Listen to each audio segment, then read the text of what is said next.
Peace of Christ to all. This video actually, somebody sent me this link, which is funny. Muslims, they are talking about me, but I think it's an old post. But Muslims, they keep posting and talking about the issue. They are saying Christian Prince and Palto.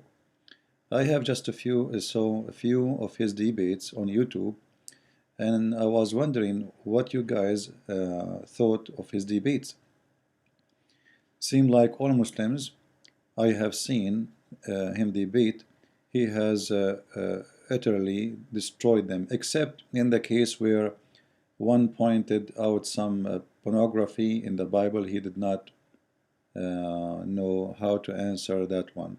This is false, by the way, because simply there is no pornography in the Bible. This is number one. If they want to talk about the Song of Song, it's a song of a king. This is not God talking. This is the way he expressed himself, speaking about the city of Jerusalem. This is not about women. This is not about sex.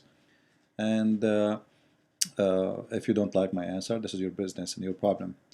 However, you can always see things as pornography. Muslims, they can look at the shoes of a woman and they can see in there a vagina.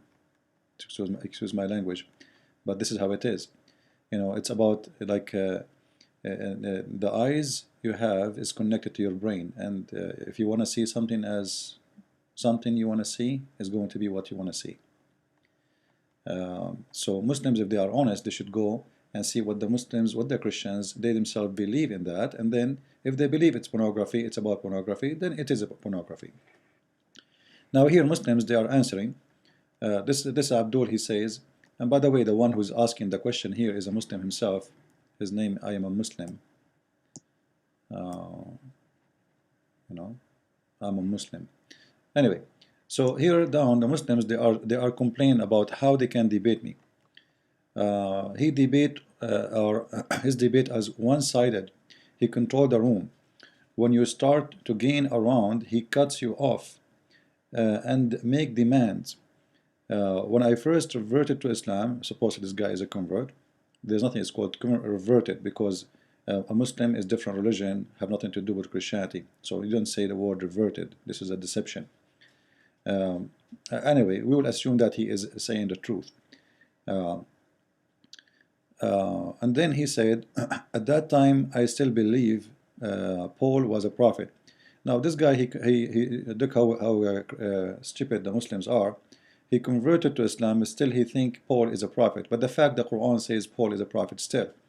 So you're still dummy and still ignorant. And ignorant how he run his room. I accepted an invite, and it was, you can read it, it's very funny. The Muslim response about this. Then someone here, he's saying, this guy, he's talking about his debate. Computer crashed multiple times during discussion. After I tried to get back last time, I said forget. Yeah, so this guy, he did not run away, but his computer crashed. Be careful of associating with them. So this guy, he is sending you a verse to warn you not to associate with me. Dangerous. I thought I have my own understanding of what CB asked you the first video. Can you attempt to answer the question here? This guy is just and he's a Muslim. His name is a student of Allah. He's saying, well, CP is not here. Still, what about you answer the question he gave you? You see? His name is a student of Allah. So what about now? Okay, CP, he was debating you. He was not fair in the chat room with you, etc. So can you answer here?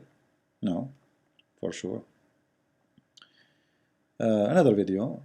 I saw this video as well. His point of Allah is Satan is very weak, since you can argue that Jesus did not make all believers either. No. You see, the Muslims, they are very funny in their mind.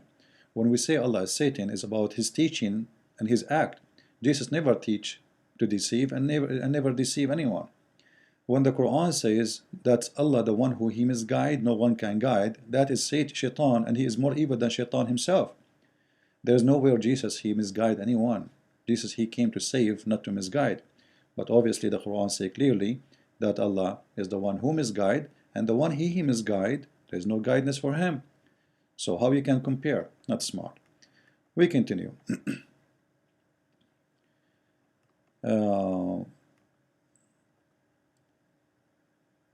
So it's simply like, let us say the Muslims, they are debating me in a forum, but I wonder why they don't come and debate me in the chat room. When they claim that I don't give them time to talk, this is false. I stop Muslims from talking when they go out of the topic, because Muslims are usual. You ask them about potato, they speak about tomato. And actually, this is why you have to use some tricks to talk to Muslims, to force them to answer. Anyway, my advice to the Muslims, if your God is truthful, all right, and if you are a person who trusts your God, and you have a scholar to debate me, I have an offer for you. And this offer, nobody can mute anyone. It's not a chat room. We can broadcast our talk over Skype. Like I can give you my Skype. You call me, but you have to be a scholar. I'm not going to debate kids. All right? I need to know what is your qualification. Like, are you an imam of a mosque? Muslims, they know you as a teacher, etc. Not a kid. You wanna, I don't have time for this. If you're a kid, just come to my room. If you are a scholar and you claim to have knowledge, we can have a debate either over Skype, or even we can have it in our radio show, which is going to be every Saturday, like today, a few hours from now at 9 o'clock New York time. Our radio show start in Block Talk Radio. You can call over the phone and simply, you can just bring it on and let us see how good you are. This is a phone, and this is Norid Dot, and you can prove us wrong, and you can even share in the Blog Talk Radio. You can share your evidence, your reference, etc. in the chat room. All right, so you can use both. This is the benefit of it. You can post both. However, my chat room is always open, and I don't see any Abdul there ready to come and debate me. Until they come, and if they come, they regret, as we see in this forum here. They are complaining, crying out, saying why I could not make it, coming with all the excuses, but the fact there is no answer. Here he said, like this guy, actually I don't want to read it all for you, but if you see their comment, it's really funny. Christian Prince proved this point at the very beginning by hearing what he wanted to hear, refusing to listen. So you just said I proved my point. Okay. Those who love life, who refuse to submit their will to Allah, will be misguided by Satan. Okay. Okay. Those who love life, this life, who refuse to submit to Allah, will be misguided by Satan, and he will lead them astray. All right. But the verse, the Quran, says the opposite. The Quran says that Shaitan, he did not really mislead anyone. It was Allah. If we go right now to the Quran, all right, and we just make a little search here.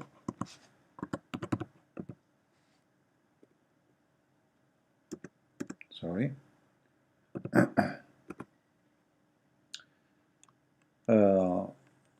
If you read this verse with me, if Allah, he wanna misguide someone, if you wanna guide someone, he open his chest, which mean he make him see things clear. But if you want to misguide him, he closes his chest. Read it. This is not my translation. All right.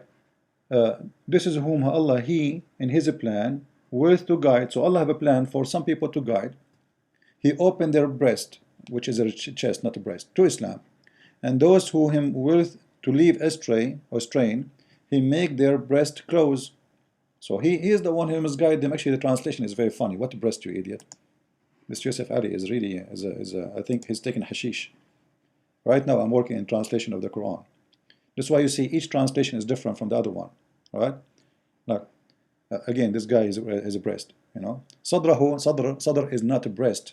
stupid Abduls, all the translators. The word sadr in Arabic is not a breast, it is the chest. Breast is the breast. In Arabic we call it athda, thadyahu. Stupid Abdul, a Pakistani guy, he want to translate the Quran. What do you expect? All right. So whoever Allah he want to cast him in error, he have a plan for him. He is the one who make them go in error. Do you see it? So Allah is the one who misguide. That's why I call my book The Deception of Allah, because Allah is the one who deceive. And here is the same, you know, Allah he misguide the one he want. Actually, if we just take the word, the letter ha here, all right, and we search for the word yudl, we will find tens of verses saying that Allah is the one who misguide, and he is the one who guide, and you know, this is his job. You know, he just you know, misguide people. Here we go. Let us read this one. Let us read any translation. All right. Here. If you go, by the way, in the Arabic verse, all right, you will see that the verse in Arabic, it says really things is more like firm and more clear, but in the English they try to make it like not really clear. So if you go again to the translation in verse number 27, and those who disbelieve say, why is not a sign sent down upon him by his Lord? Say, surely Allah makes him who will go astray and guide himself those who he want. Like, what's wrong? Those guys are just asking you, why don't you bring us a miracle? And instead of giving the miracle, you are saying to them, you know what, anyway, Allah is the one who make you misguided, and it doesn't matter, you know, Allah have a plan for you to make you misguided, so you know you will be misguided. Now, is that really an answer? Is that, seriously, is that an answer? Allah will make you misguided and Allah will make some guided? So Allah is Satan. All what they are asking you is a miracle. How come Jesus may have a miracle? How come Moses have a miracle? Every prophet have a miracle except the prophet of the Abdul. He is out of miracles. So they are saying to him, can you give us a miracle? And look what the answer is. Very disgusting, very stupid, because simply he is in disability. His God is shish kebab. He cannot make a miracle. So he have to say one excuse. Well, you know what? Allah misguide the one he want, and Allah guide the one he want. I thought God he guide, and Shaitan is the one who misguide. Oh no, not in Islam. In Islam, the one who misguide is Allah. He have two jobs. It's up to him. He guides some and he misguides some. So he have two faces, a face of good and face of evil. Double standard. Look at this verse. Allah, he will not guide the one he misguide. Like, come on, what's wrong with you? Are you mental? Do you have a problem? You know? Allah yet guide not such he leave astray. He is the one who lead them astray. He is the one who lead them astray. He is the one who misguide them, and he is in purpose he will not guide them. What's wrong with this God? I can show you tons of verses, okay? But the Muslims, they don't want to see the truth that their God is nothing but a deceiver. Their God is nothing but a Satan, you know? Anyway, you know, my chat room is open for those who want to debate me. We have a radio show. If someone like Shabir Ali, he dare to invite me to his TV station, I do not need to go there. I can do it over the phone or even over Skype. If he dare to invite me, I am waiting for it. He can mute me, I cannot mute him. But do he dare to have me in his TV show? He don't. What about Zakir Naik? Do he dare? He don't. Why? Because potatoes. Cowards. You know, those people, they are not going to destroy their career. Islam for them is a career. So if they debate me, they will lose their career. Muslims will be upset from them.